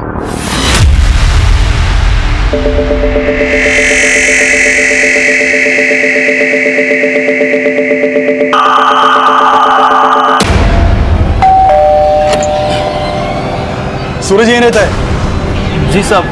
सर ये सूरज पांडे इस इलाके का पहलवान है। श्री प्रकाश से दुश्मनी निकालने का इसका एक और मोटिव पता चला है। दरअसल शादी से 3 दिन पहले दंगल के फाइनल राउंड में ये इस साल का दंगल विजेता बन गया था, लेकिन तभी वहां पर श्री प्रकाश और बिट्टी पहुंचे और उन्होंने पिछला राउंड कैंसिल करवा के दोबारा से कुश्ती करवाई, जिसमें सूरज हार गया।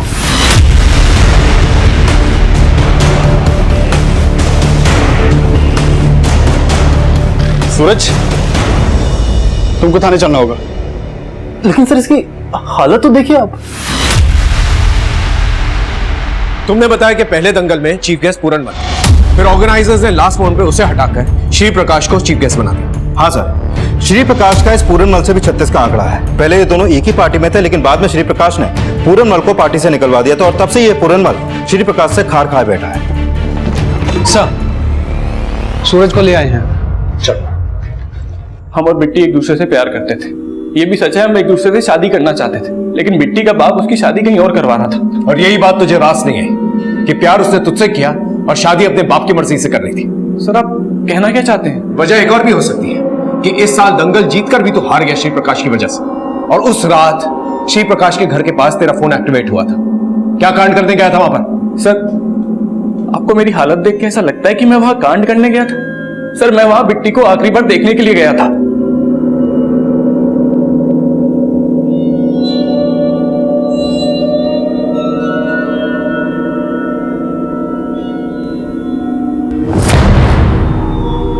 सर मैं अच्छे से जानता था कि मैं जबरदस्ती बिट्टी से शादी नहीं कर सकता। मुझे नहीं पता था कि बिट्टी के साथ इतना बुरा होगा सर। ये सब मेरी वजह से नहीं हुआ सर, ये बिट्टी के बाप की वजह से हुआ है। उसके एक नहीं कई दुश्मन पल रहे थे, उसी में से किसी एक ने बिट्टी और उसके बाप से बदला लिया है सर।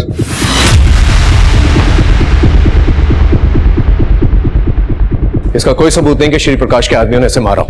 ये सब कुछ इसका प्लान भी हो सकता है। ये भी हो सकता है कि गिरधारी और पूरनमल के टच में हो। जब पूरनमल चीफ गेस्ट था, ये आदमी दंगल जीता था। हो सकता है कि पूरनमल ने इसे भड़काया।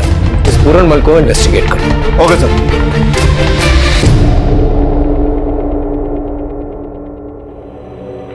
माँ, हम ये फैसला नहीं मानने वाले। हम उसे से ही शादी करेंगे जिससे हम प्यार करते हैं। बगावत करने की सोचना भी मत, नहीं तो वो तेरे साथ मुझे भी काट देंगे।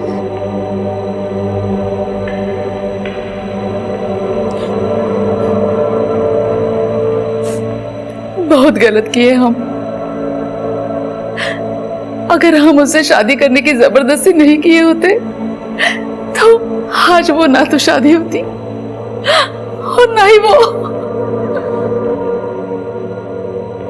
दमयंती, हमने तो अच्छा ही सोचा था उसका। उसका? नहीं, आपने हमेशा अपना ही भला चाहा। मतलब कहना क्या चाहती हो तुम? आपकी प्रभा और उसके बच्चों ने कभी हमारा भला नहीं चाहा। हम तो कहते हैं कि उन्होंने हमारी बेटी को मार डाला है। आज आपने साबित कर दिया कि पत्नी के सामने रखेल कुछ नहीं होती। अपने बीवी, बेटी और मुन्ना को बचाने के लिए आपने मेरी बेटी के साथ बहुत नाइंसाफी की है। सर शादी के खाने में जो जहर मिलाया गया था, उसकी इस फॉरेंसिक रिपोर्ट के मुताबिक खाने में एक खास तरह का जहर मिलाया गया था के लिए यूज किया जाता है। ये जहर इतना पावरफुल और इतना जल्दी असर करता है कि 80 में से 7 कैजुअलिटी फिर भी कम है। कहीं और भी जाने जा सकती थी। अगर ये मान भी ले कि हलवाई जहर मिलाकर गायब हो गया, उसे ये जहर मिला कहां से? इसके सोर्स का पता करो। Okay sir. सर हमने प्रभा देवी, मुन्ना और ज्योति समेत श्री प्रकाश के हर आदमी के कॉल रिकॉर्ड चेक किए, लेकिन गिरधारी का कोई भी क्लू नहीं मिला। और सर ये पता चला है कि श्री प्रकाश के एक आदमी है सोनू, जो लगातार पूर्णमल के साथ फोन पे टच में था। श्री प्रकाश का आदमी श्री प्रकाश के दुश्मनों के टच में था। सर पूछताछ में पता चला था कि ये सोनू ही शादी के खाने का सुपरविजन कर रहा था।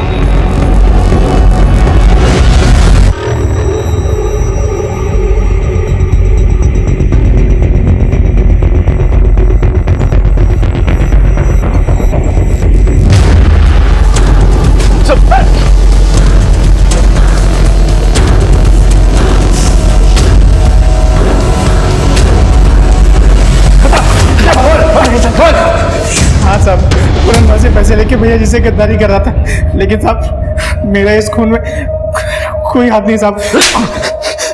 गिरधारी का है? वो भी मिला हुआ है ना तेरे और पूरनमल के साथ? नहीं साहब, गिरधारी को मैं जानता भी नहीं साहब।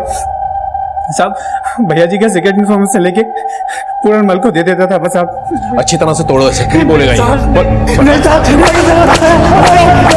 पुलिस सोनू को भी उठाए है और पता चला है कि वो पूरनमल को बहुते फोन घुमाया था। सर सोनू को बहुत तोड़ा लेकिन कुछ भी उगल नहीं रहा है। सर ये पूरनमल भी गायब है।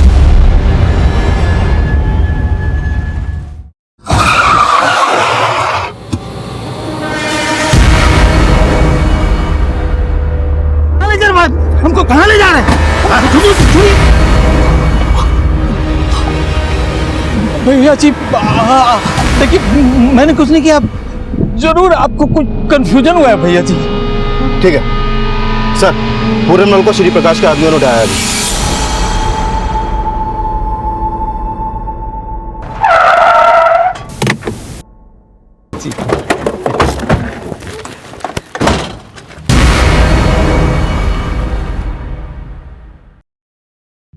आपको अगवा करके लाया गया है यहाँ पर। अगवा? ये किसने कहा आपसे? अरे भैया जी ने बुलाया था, पुराने दोस्त हैं हम, मिलने आए थे। दिख रहा है क्या दंगल हुआ था आप लोगों के बीच। अब इतना सब तो हम लोग भी चलता ही रहता है। अच्छा भैया जी प्रणाम, चलते हैं। प्रणाम।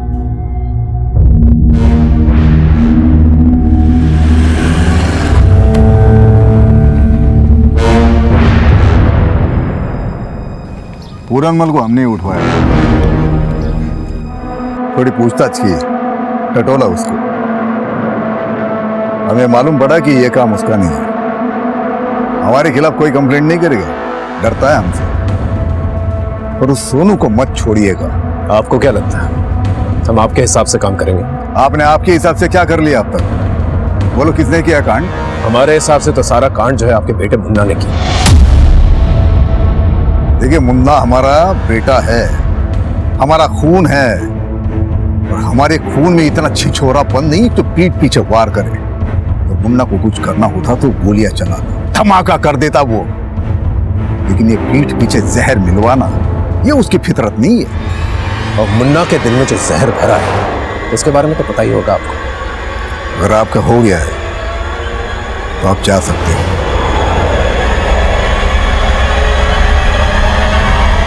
प्रणाम।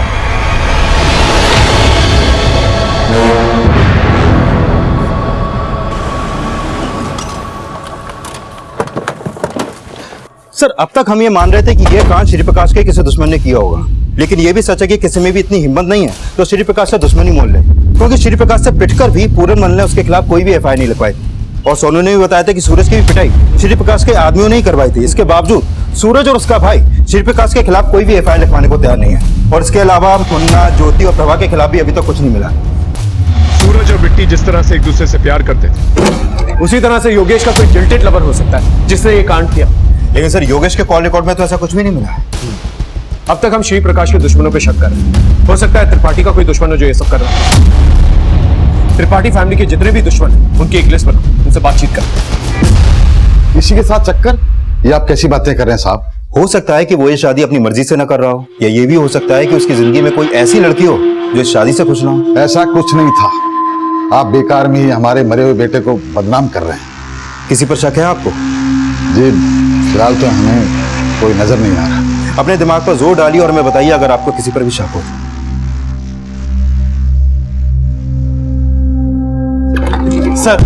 सर अभी अभी गिरधारी के फोन का IMEI एक्टिव हुआ है और उसने अपने फोन में एक दूसरे नंबर का सिम कार्ड भी डाला है जिससे उसने कॉल किया है। पता करो वो नंबर किसका है और गिरधारी का फोन जिस लोकेशन पे एक्टिवेट हुआ है ना उस लोकेशन को ट्रेस करो और एक टीम लेके जाओ। हो सकता है गिरधारी ना मिले वहां पर, सिर्फ उसका फोन मिले। ये सब कुछ हमें भटकाने के लिए भी किया जा सकता है। हमने कहीं ना कहीं ये मान लिया था कि गिरधारी को गायब ही नहीं, उसको मरवा भी दिया गया हो। लेकिन जब हमने गिरधारी का फोन का लोकेशन ट्रेस किया तो हमारा अनुमान गलत साबित हुआ। बोल। हमने खाने में जहर नहीं मिला है साहब, हमारा भरोसा करो साहब। फिर क्यों भागा था वहां से? साहब हम वहां रुकते ना तो श्री प्रकाश के आदमी हमको जान से मार देते और सारा दोष हम पर लगा देते, इसलिए हमारे डर के मां से साथ भाग गए थे। लेकिन शादी की रात एक औरत खाने के मंडप के पास बार बार चक्कर लगा रही थी। सर, उमाशंकर त्रिपाठी के परिवार से जुड़ी कुछ बातें पता चली हैं। उमाशंकर के बड़े बेटे पंकज की बीवी संगीता दहना गांव की रहने वाली है और पता चला है कि दहना गांव में, और सर ये भी पता चला है कि शादी से एक दिन पहले संगीता का भाई मुकेश उससे मिला। साहब आप बेकार में मुझ पर शक कर रहे हैं। मैं तो शादी में भी नहीं गया था, तो खाने में जहर कैसे मिलाऊंगा? झूठ मत बोलो, हमें सब पता चल गया कि तेरी बहन का अपने ससुराल से रिश्ता कैसा है। बोल सच क्या है? बोल! ये कैसी बात कर रहे हो साहब? थोड़ी बहुत अनबन तो हर परिवार में होती है। हमारा कोई ऐसा झगड़ा नहीं था। ज्यादा चालाक बनने की कोशिश मत करो। तुम्हारे भाई ने हमें सब कुछ बता दिया और उस हलवाई ने भी तुम्हें पहचान लिया है। वो पंडाल के आसपास तुम्हें दिखी थी। साहब, शादी की रात एक औरत खाने के मंडप के पास वहां पर चक्कर लगा रही थी। उसने तुम्हारी फोटो आइडेंटिफाई की है। अब बोलो।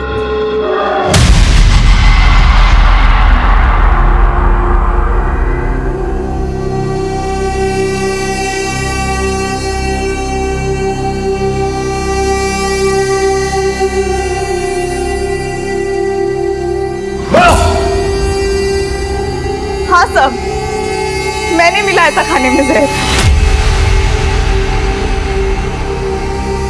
जब से उस घर में ब्याह के गई हूँ, परेशान कर रखा है उन्होंने। हर वक्त ताने। पता नहीं क्या मेरी किस्मत थी कि तू मेरे पल्ले बंदी। न शक्ल न सूरत, गंवार कहेंगी। ये क्या खाना बनाई है तू? कुछ आता है कि नहीं बनाने के लिए?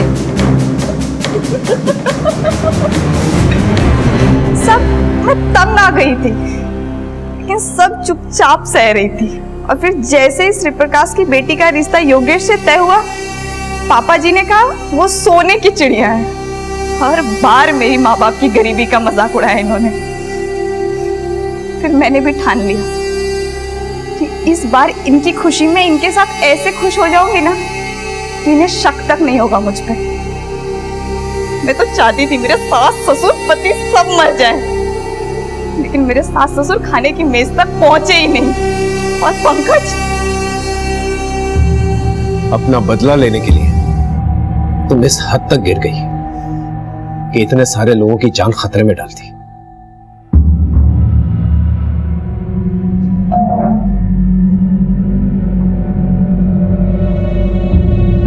त्रिपाठी परिवार हमेशा यह समझता रहा कि संगीता का ताने सुनना उसकी कमजोरी थी, लेकिन शादी के वक्त जब संगीता ने बढ़ चढ़कर हिस्सा लिया, हंसी खुशी, ये एक ऐसी दस्तक थी जिसे त्रिपाठी परिवार हाँप नहीं पाया। और फिर एक मामूली हाउसवाइफ 7 लोगों के मर्डर और 80 से ज्यादा अटेम्प्ट टू मर्डर के केस में पकड़ी गई। ये एक बहुत ही चौंका देने वाला खुलासा था। फिर मिलेंगे एक नए केस के साथ। तब तक देखते रहिए क्राइम पेट्रोल दस्तक, क्योंकि मकसद बताना नहीं, बचाना है। क्राइम पेट्रोल के ऐसे ही मजेदार एपिसोड्स देखने के लिए हमारे चैनल को सब्सक्राइब करें